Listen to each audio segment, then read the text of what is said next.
All Out with Rico and Kayla is about to go live online. Catch All Out monster hit music, All Out celebrity interviews, All Out showbiz and sports news, All Out fun, an exclusive on the Monster. Catch the stream on the Monster Facebook page at RX931, the Monster YouTube channel at RX931, and twitch.tv/Monster RX931. Your All Out hosts, Rico Robles and Kayla Rivera. Stand by and enjoy the program.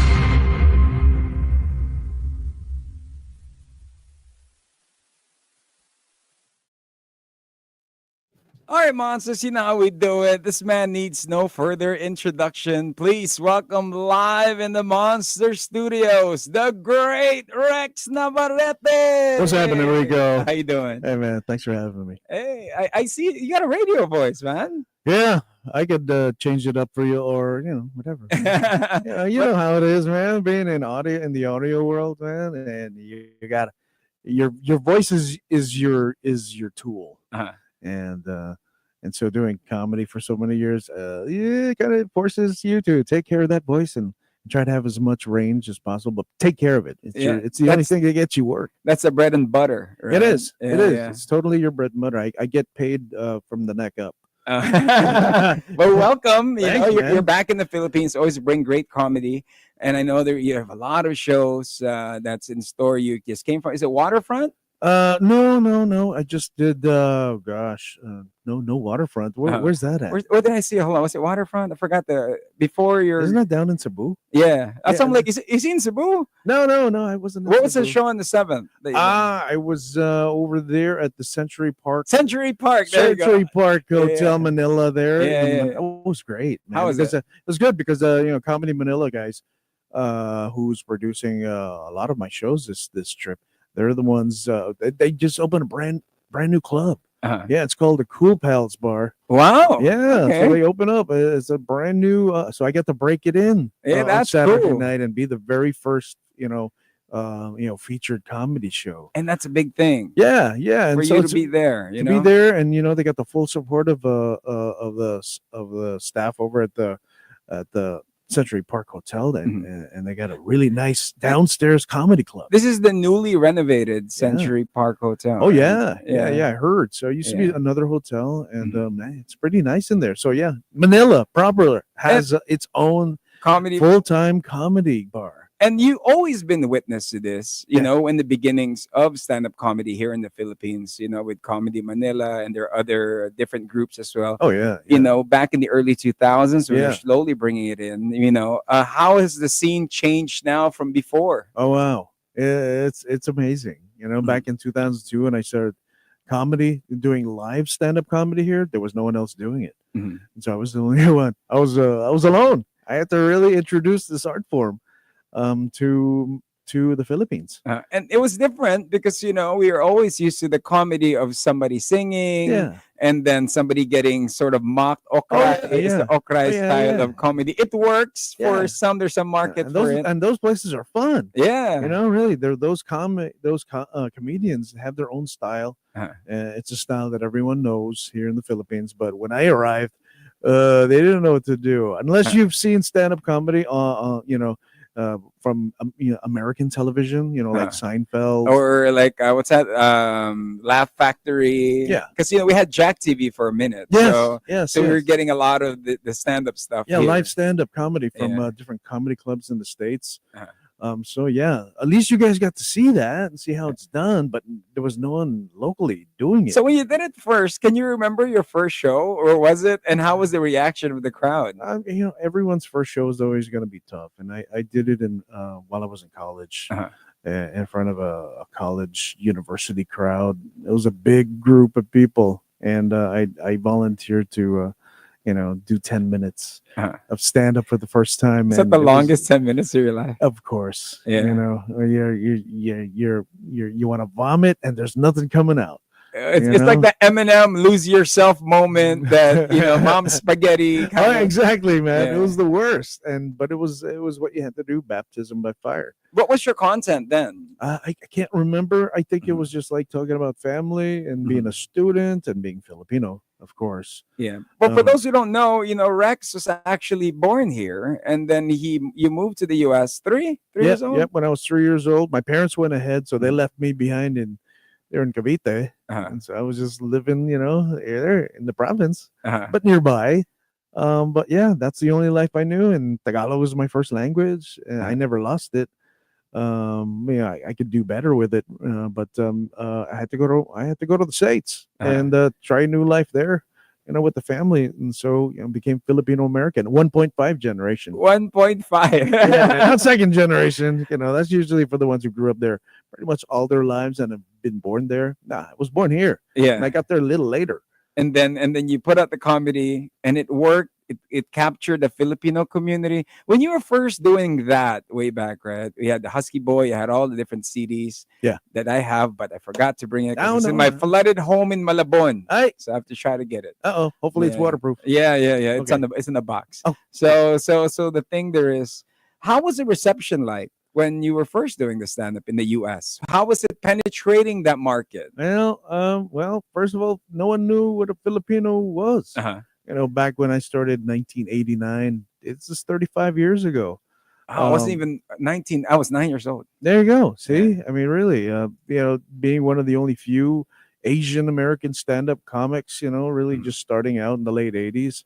You really have to fight for space. And was it hard to get that respect if it's like an Asian? Yeah. So we all had to kind of like join forces. Whoever the other Asian comics were in San Francisco, you became good friends. Yeah. You had to have each other's back. Like Margaret Cho was there, Rob Schneider. But I was the only one who said I was Filipino since day one. I had to I'm not gonna say I'm Asian American, man. Yeah. Because that's AKA Chinese or Japanese. You get lost. Man. And clearly I don't look Chinese. The mustache alone is Pinoy. I know, right there. Look at that look. Exactly. So someone's got to claim Pinoy. And so I think I said I was going to stick with it, and it's always been, I guess, the right choice I've ever made. And the great part that you do, Rex, is that you don't laugh about the Philippines. You laugh with us. Oh, yeah. We could relate. Even how tricky is it and how challenging is it to write the material na hindi makaka-offend, na nakakatawa? Yeah, no. I think there are certain rules in stand-up, and there's different styles, and one style is insult comedy, where you punch down anyone below you punch them. That's being a bully. I'm not a bully in real life. I'm not. So why would I be a bully on stage?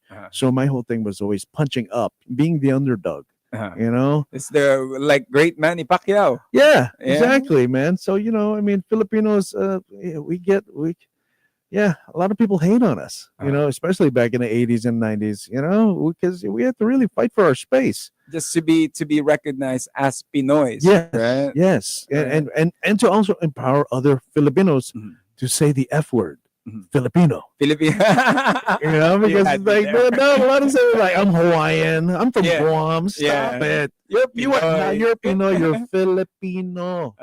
Okay, man. It's okay. And so it was a tough outfit for a lot of us to say outwardly, openly, I'm Filipino. Because they're trying to figure, are you like Mexican? Yes, I am. Yes, I'm Spanish. Yeah. I'm Spanish Hawaiian. I know, man. Spain never landed in Hawaii. Yeah, true. But so we'll come up with any excuse but Filipino. Now, with those that are, those tuning in, we have Rex Navarette is joining us, just hanging out. He has a big show on Saturday. We'll talk about the details of that. Yeah.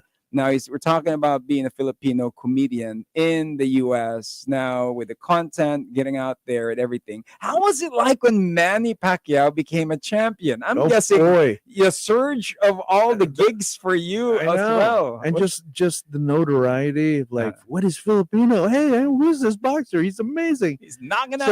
So he was the best a publicity any Filipino around the world could ever ask for. Manny Pacquiao, that guy. Yeah, he put us front of the stage. It's and like that's something we needed. It's not even just the fighting, also the interviews. Exactly, for some reason, man. People stick around for the interviews. Yeah, him and Buboy together. What a disaster! But I loved it. Every syllable you hang on to. I just back and forth.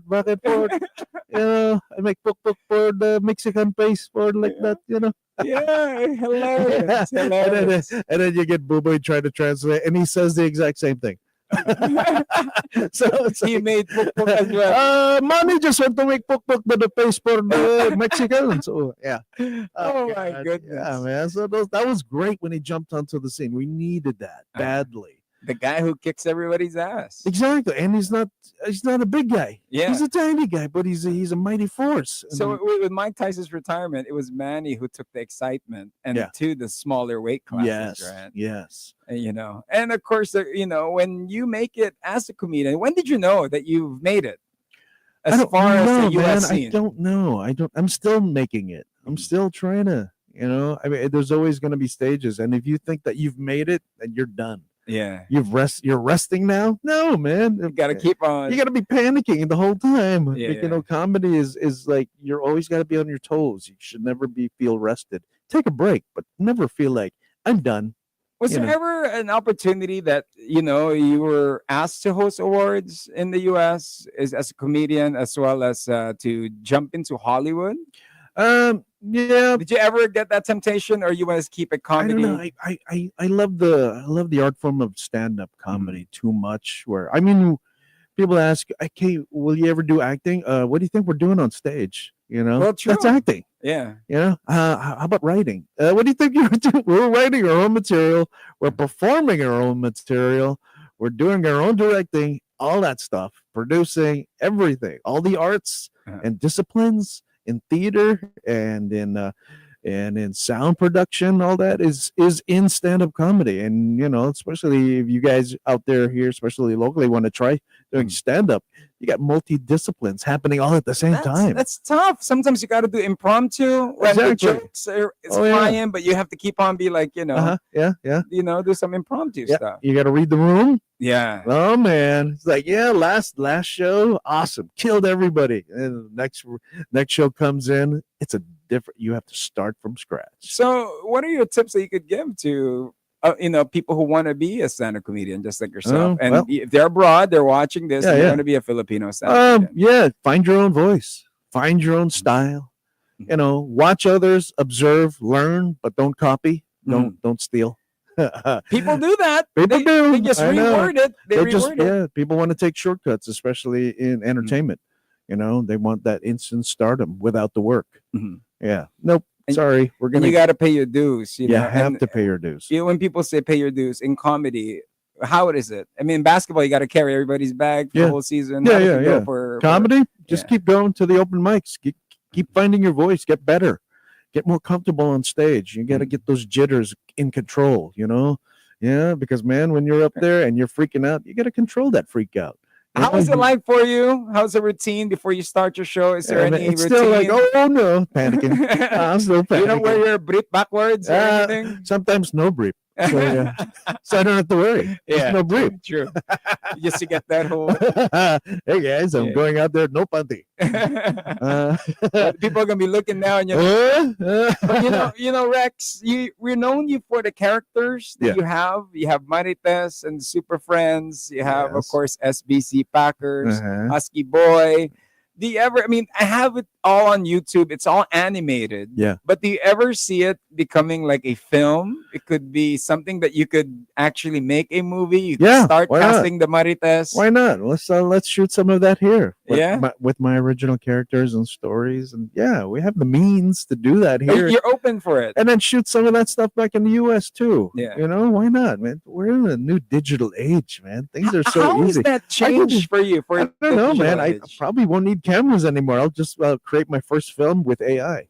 Yay! No casting. Exactly. No casting. Exactly. Just put in the descriptions what you want. Marites is 4'11". Right. Yeah, man. So yeah, this is the new age. That's amazing how you made Marites. I mean, Yes, 2001. How was the evolution of that? What was the origin The story? origin was the original audio that I recorded back on the first album, Badly Brown, 1998.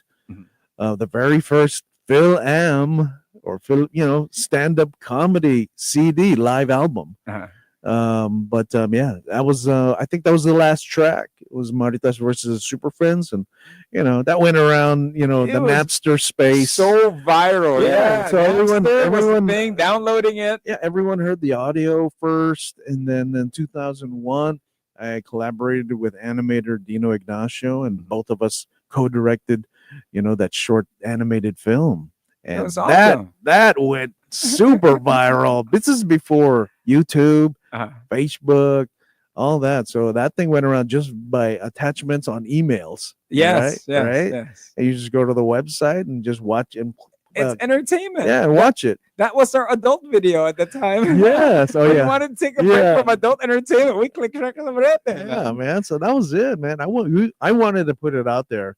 And it took some work, and it was great work to make it happen. And then when it finally did, my career took a new direction. Yeah. How did it change your career with that? Wow. I started working more comedy clubs, more shows, and then my first trip back to the Philippines as a stand-up comic. Wow. So, and I did a big show for a local. I was invited to do a show for a local magazine here. I don't think it's still around, but I gave a free show over at Greenbelt. Too. Yeah, my homies Judah Paulo got to catch you. They're teasing me. You ain't got no tickets. We got tickets. Yeah. Mike Unson and everyone. Yeah. So but my first early appearances were like, hey, we're gonna. I think it was Greenbelt that hired me to do a free show there at the mall, and I think we broke every fire code. It's like, we can't do this anymore. We got to put this guy in the theaters. Yeah. So started in 2002, me doing stand-up here in the Philippines, man. So with the Marites and all the content that you have, you're open to actually making a film out of it? Yeah, sure. Like shorts, something for the web, because that's what people are. If you were to cast someone to play Marites, who would it be? Wow. Any of the actresses here, right? I don't know. It's someone who's got to be funny. And serious and can deliver it, Okay, well now casting. All right, we're now casting for Marites, Super Friends. We'll try to get like the local, the Captain Barbell people. And that whole phenomenon, the whole Marites thing here now about being chismosa. That's because of Marites versus the Super Friends. Yeah, she was the first chismosa.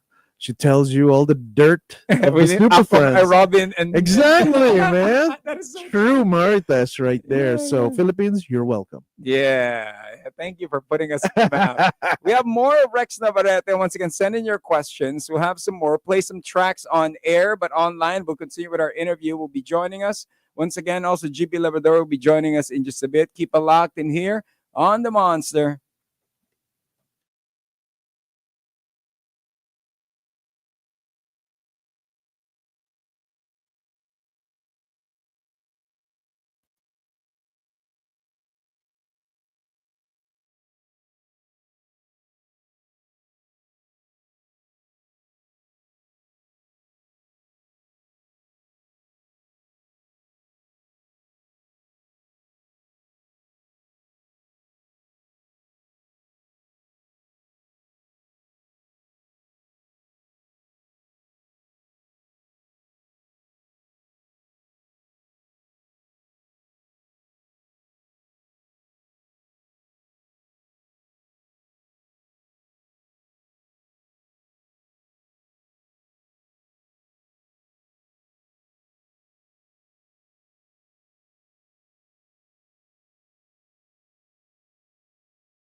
and kind of put them in between the material that is already developed and the ones you already know. So I'll try to sneak in the new ones. Is it challenging like Yeah. that? Oh, yeah. Because people now have mobile phones. Yeah. People will Record. and your jokes will be, seen online, so they would know the punchline. Yeah, I know. So we do ask that, hey, comedy club etiquette, or please don't record our sets, because then you start sharing it with your friends, and then you find out, oh, one of my friends is in the industry. Oh, and then you find out, oh, they take that joke and the gist of the joke, and next thing you know, becomes another part of someone else's project.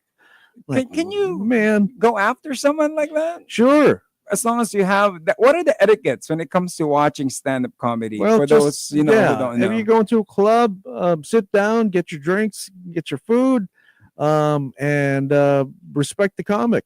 Really, all we ask is, if you think it's funny, please laugh, and if you don't think it's funny, don't say anything. Don't heckle. Just don't be a jerk. Uh-huh. Because this is not easy. I don't see you guys doing it. You're sitting in the audience. This is frightening as it is, and it's tough to stand up in front of people, and then try to bring out the laughter. So don't make it hard on us. It's already hard enough to try to get laughs out of you. Can you record people? Is that allowed? The thing, one of the etiquettes is don't record, right? Yeah, don't record the comic on stage, because it's what we do is just try to bring people back to the old theater ways. Yes. Like that, and be in the moment. That's always hard. Yeah, please put your devices down, turn them off, be in the moment, because we don't get this. You're sitting in a room, elbow to elbow with total strangers, maybe sharing a table, to come and see a show with me.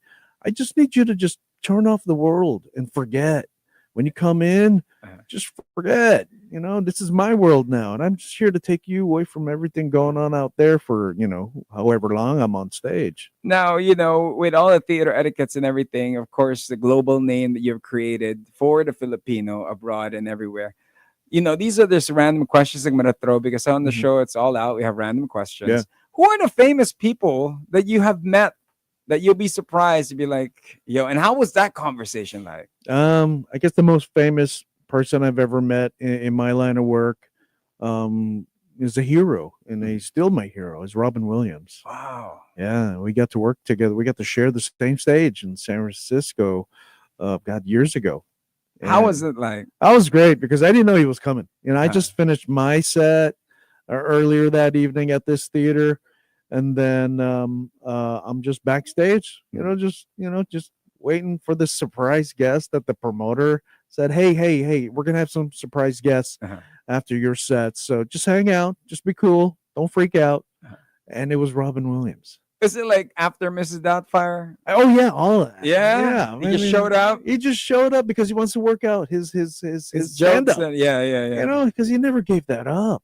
So for me, as a comedy student, still to see a master be on stage doing improv for 2 hours, everyone had to turn off their phones. Like, seriously. Yeah. No phones. Everybody, please turn off your phones. Just live in and that you're gonna get 2 hours of witnessing one of the greatest, comedic performers of our time. What makes Robin Williams great? Is his ability to improv and adapt quickly, change gears, switch gears. The guy can go from fifth gear to second gear quick. If he needs to, you better keep up. The guy, that's part of his gift. And to hold the attention of a whole room with no phones for 2 hours, even probably more. Yeah. It's a natural kind of thing. Gosh. Did he give you any advice, or did you pick up any lessons? I was just backstage. Hi, Mr. Robin. Well, oh my God. Hey, I just did a little something earlier. Yeah, I did some, my materials like Filipino. Oh, you're Filipino. All right. Hey, kumusta ka? Hey, he knows. Yeah, man. Yeah. Because he was formerly married to a mestiza Filipina, and so I guess he knew her side of the family that was Filipino, and he just kind of learned our ways. Galing, so his kids are actually Filipino American. Oh, is he Zelda? Yeah, is he Zelda? Yeah, Zelda and her brother. Yeah. Oh yeah, they're at least quarter Filipino, but we don't do that whole quarter thing. Yeah, Filipino, see, man. They're full. You're Filipino, bro. I don't care. Genetically, whatever. But you're Filipino. They grew up lot more Filipino than a lot of other kids. Yeah. So yeah, man. So Robin Williams, that's nothing bigger than that. But No. any other in the Philippines? No, well, in the Philippines. Yeah. Oh my God, I met the legend himself, Dolphy. Oh wow, king of comedy. Right before he passed away. Yeah. I was so lucky, and the guy was so gracious. What was the conversation like? When you It was met really Dolphy? brief. It was like a family party that I was invited to, and there's Mang Dolphy. Oh my God, Is he wearing a suit? Oh God, he was just so dapper. Yeah. Man, the guy's looking at it. He's just like, "Oh, you're Rex. Oh, hey, you're funny." I was like, "Wow, really?" And Oh, man. and even your comedy is timeless, man. Yeah. And so when you grow up with performers like Dolphy and Panchito, and then Tito Vic and Joey, those guys, but my main influences, my the ones who really showed me how to do Filipino comedy were the cast of Champoy. Oh wow. Yeah, because my Tito Noel was part of that group. Yeah. Noel Trinidad. Yeah, he's your uncle. Yeah. Wow. Through marriage and all that, but I just gave him. He got awarded for best actor. I think a couple of years ago for the Luna Awards. Right. Yeah, for Family and Matters. He's still going at it. Yeah. This is awesome. So yeah, Tito Noel, very early influence, class act. Yeah. Him and Suba Serrero and Mitch Valdez and everyone. Oh God, Gary Leasing. Guys, just to watch those guys work. It was great for me, just being a kid in grade school, to come here during the 80s and just to watch in studio, Tito Noel and his buddies work. So I got this kind of a glimpse of what I was supposed to do later in life. Did that somehow inspire you? When you were growing up, like ito yung gusto ko kasi yes. This is what it takes. It's not all of course, there's timing when they say action, go. Because these guys were TV.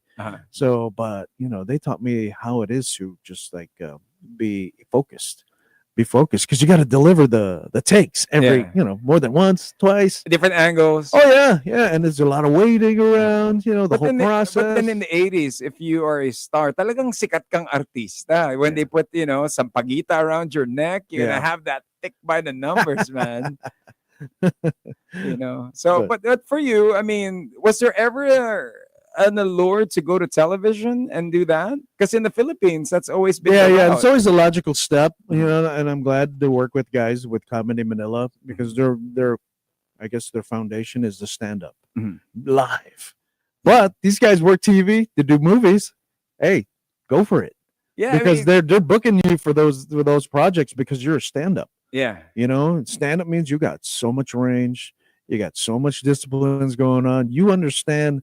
You could take direction really good. And most stand-ups do the writing of their popular TV shows. Right? Like collaboration. Like Michael Collier does the writing for forgot which TV show, but Modern Family is being written by Christopher Lloyd as well, right? Okay.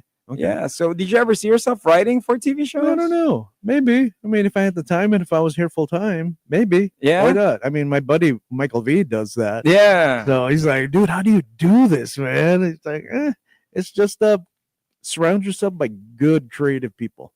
Don't do this alone. Oh yeah, all right, that's good, because this is the kind of quality you get from Bubble Gang. Yeah, and his stuff that he's doing on the web right now. Yeah, guys, it's a constant sharpening of your craft. Yeah, you know what I mean, to keep it all together. GB Labador's here. Look at that. He is here joining us. Of course, we have Rex Navarette. Hey, and they do got a big show that is happening on Saturday, but you guys got a series of. So GB, kumusta? Parang the other day lang, we were just hanging out. Oo nga.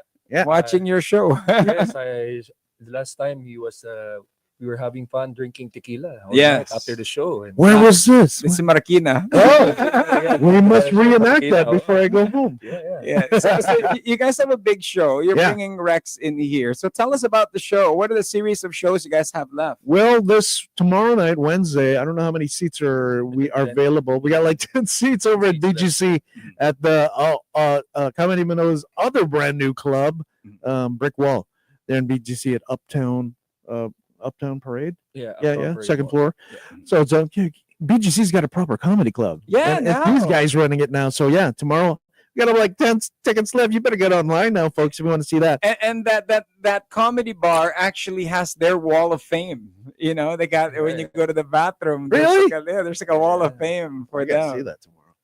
And then Saturday, we're over at Teatrino in Green Hills. But GB's joining me tomorrow over at Brick Wall. So who's gonna do the set? Who's the lined up schedule for the comedians for tomorrow? Tomorrow it will be me, and Jeannie will finally be able to open for you. Oh, good. She's been waiting. Oh, so we got 3 comics. You got Jeannie. Me, Jeannie, and then Rex. Yes. All right. All right. And where can they buy tickets? Online. Yeah, it's the best option right now. PH for all of the shows, and you can buy paying GCash, and you can pay at the door also. But best to buy online because it's cheaper. It's cheaper. Yeah, cheaper and more immediate than And then the Saturday one. What's the Saturday one? It's gonna be at Teatrino. They're in Green Hills. Beautiful theater in Green Hills. Oh, so nice. Is it Promenade? Promenade. Yeah, it's Promenade. It's Promenade. Oh, if it's Promenade, I would like a big tall glass of lemonade. Please, very thirsty. Need those lemonades. So that's gonna be big. Of course, the show and the tickets. Where can they get the tickets for that show? Same place, comedymanila.ph. Okay, get them now. But for the if you guys are deciding to maybe bring family members, get tickets for the Teatrino show. It's gonna be it's more of a theater show. It's a Christmas gift. Thinking of your perfect Christmas gift I for the know. whole family. Yes. Bring everybody there, and it's a laugh for everything. And it's not gonna be a dirty show. Walang kakanta, walang mga okray. Unless you want.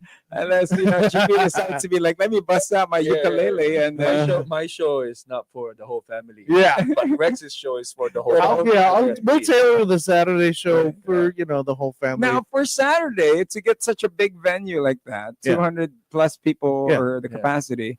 Who's gonna be performing with you? Who do we have? So we have Micah Andres who will be hosting, and then one of the newer acts that we have, River Cruz, will be opening for you. So most of the young guys, they're really excited, or they want to be able to open for Rex. So that's one of the things that everyone looks forward to, especially the comedians when Rex is in town, is to finally get to open for Rex. Navarette. It always gives the best advice before you hop on stage.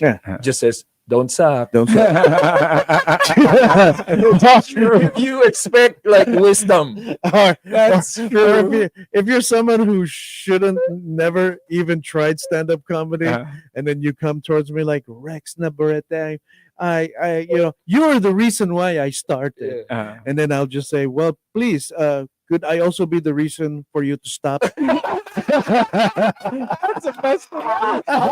That's like, true. Could you save us all the heartache of watching you sucking on stage? Oh God, please. Not everyone.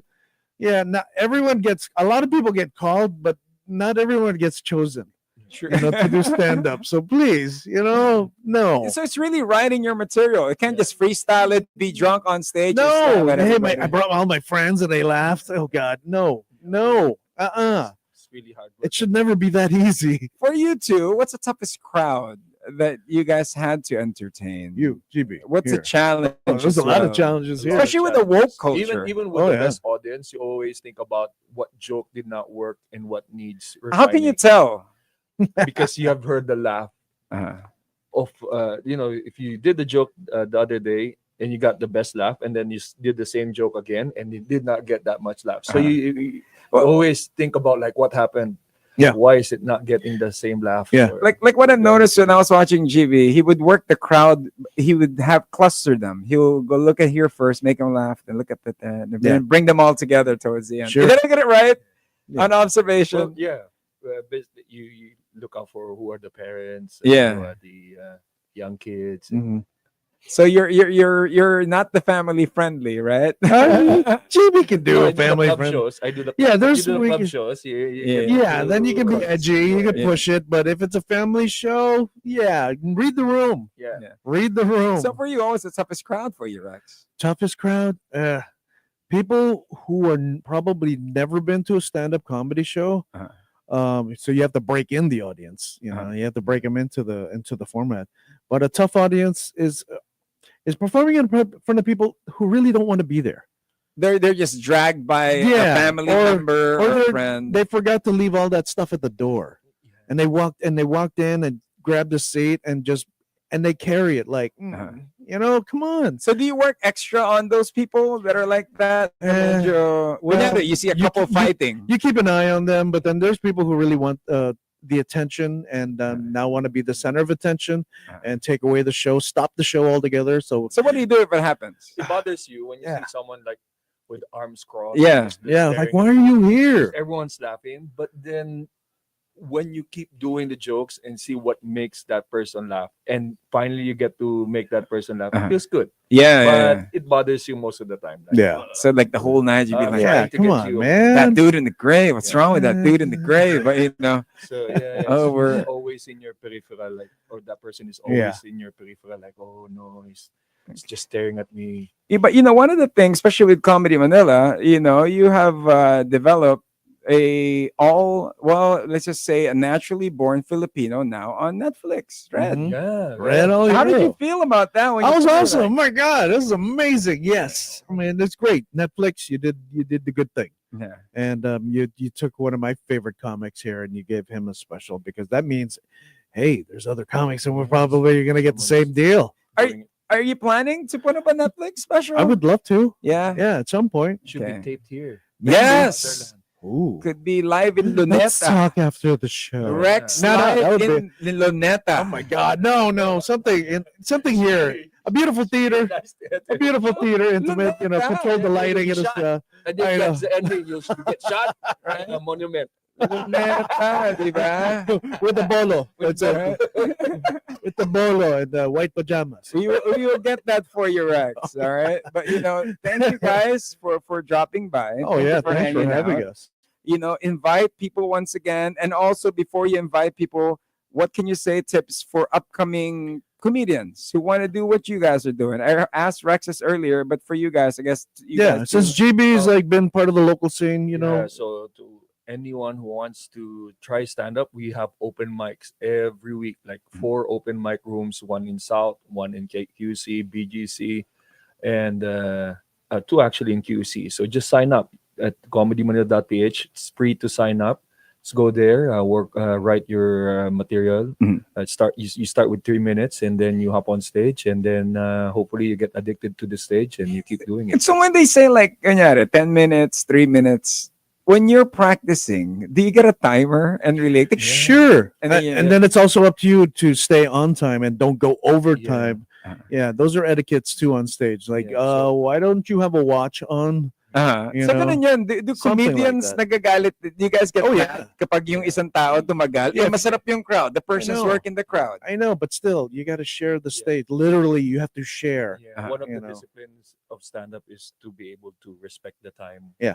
Because if you go over, you're eating up someone else's time. And then when it comes to jokes, for example, you're the opener for Rex, but you killed the room. Are you allowed to not? Parang is there a rule na parang don't kill it too much? No, the goal of the opener is to give the headliner a hard time. That's the goal. And then that's that makes us wake up, and then you gotta like, I gotta bring out all my A game, all my A material.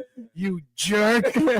I am gonna kick your ass afterwards. After I kill the room again, but I'm going to kill you. And you kill it, and then you see the headliner do his thing. Then that's when the opener will give much more respect to the headliner, because the headliner is taking the show to another level than you. That is actually just Jedi level stuff. Right? Something like that. So that's greatness. As they do say. Just work as hard. Everyone's got to give their best on stage. But want to invite everybody out. I got 2 shows left this week. Tomorrow in BGC at Brick Wall. That's 8:30, and then on Saturday at Teatrino in Green Hills, also 8:30 show. A little more family-friendly show. But you can get tickets right away. Please don't expect they're going to have tickets at the door. Last minute. Yes, don't do that. Don't do Filipino style during the holidays. Please buy your tickets online. And then make sure you follow me also on Instagram. I'm usually just on Instagram at Rex Nava. Okay, Rex Nava. Are you related to Rolando Navarette? Nope. The boxer. He spells it differently. I know, you were saying. He throws a different punch. Yeah, yeah. His son is kicking ass now in bare Really? knuckle. His name is Rolando D. Wow. Oh, Bare knuckles? Bare knuckle. He was an MMA fighter, turned boxer, turned MMA fighter. Now bare knuckle fighter. Ouch. Like in the UK, he knocking out everybody there. Oh God, send me footage. Yeah. He Oh my looks exactly God. like Rolando Navarette. Oh my God. Yeah. But thank you guys. Thank you so much, Rico. for sharing with us your talent. You know what I mean? And for always allowing us to laugh with the Filipinos. We're not the butt of the joke. That's the main thing. Thank you guys. All right, once again. All right. Anything else? Happy holidays and mabuhay. Oh, Christmas holiday plans for you too. Well, me, I'm gonna stay here until the 24th, and I'll fly back to see my kids and my wifey that same Christmas Eve morning. So I'm gonna get as much comedy done as possible. But yes, everyone, watch out for each other, yeah, stay safe. All right, Jimmy. Use your holiday bonus wisely. Buy tickets to Oh, galing. Nako. All right, so catch him. Of course, we'll catch the show, ladies and gentlemen. Give it up for GB Labrador and Rex Navarette. Thank you for joining us. In behalf of Kayla Rivera, my name is Rico Robles. Once again, do catch great comedy that is happening over the weekend, actually tomorrow and over the weekend, over at Teatrino and over at Brick Wall. So do catch him, Rex Navarette, at Comedy Manila. The tickets, you could get it there. Till then, my name is Rico Robles. You guys do take care, and thank you for watching this Monster exclusive. Monster exclusive interview. Monster exclusive interview. Only from Manila's hottest. Monster RX93.1.